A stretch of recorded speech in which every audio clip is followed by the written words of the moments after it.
प्रथमे कपड़ा को एमती दुई भाग करके फोल्ड करके रखिबा। तापरे आमे गोटे कोण साइड रो आमे एमती ट्रायंगल भली फोल्ड करिबा। कला परे फोल्डिंग साइड को निज आड़ को रखिबा।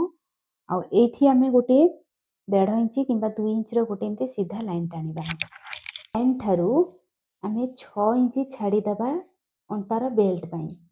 छाड़ी करी आमे एठी सीट पई 15 इंच रे मार्क करिबा। आ एठी आंठूर लंबा जतिकी थिबो आंठूर लंबा हमर एठी 23 इंच अछि तो 23 इंच रे गोटे मार्क करिबा। तापरे पैंट रो पूरा लंबा माप नबा। लंबा एठी अछि 37 इंच। आ तापरे एठी हमर जतिकी रहिला आमे याको चूड़ी रे व्यवहार करिबा। प्रथमे देखंतु ए जो सीट पाख साइड रो आमे मार्क करिबा।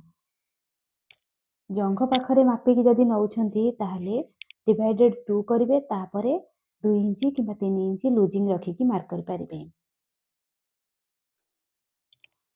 तो सीट पाख लाइन रे आमे 12 इंच रे मार्क कले। तापरे 2 इंच रे भी मार्क कले। आ अंटा पाख साइड रे भी सेम भाबरे 12 इंच रे मार्क करिबा। ए लाइन को एमती सीधा करिबा। तापरे एठी जो आमे एक्स्ट्रा 2 इंच नैथिले एमती कर्व टाइप रा करिकी शेपटा दबा सीट पई।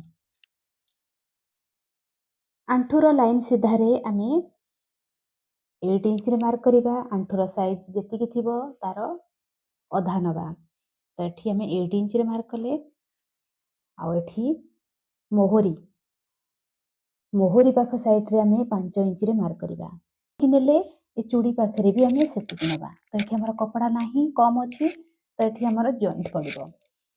आमे ए पॉइंट को सब जॉइंट करिबा।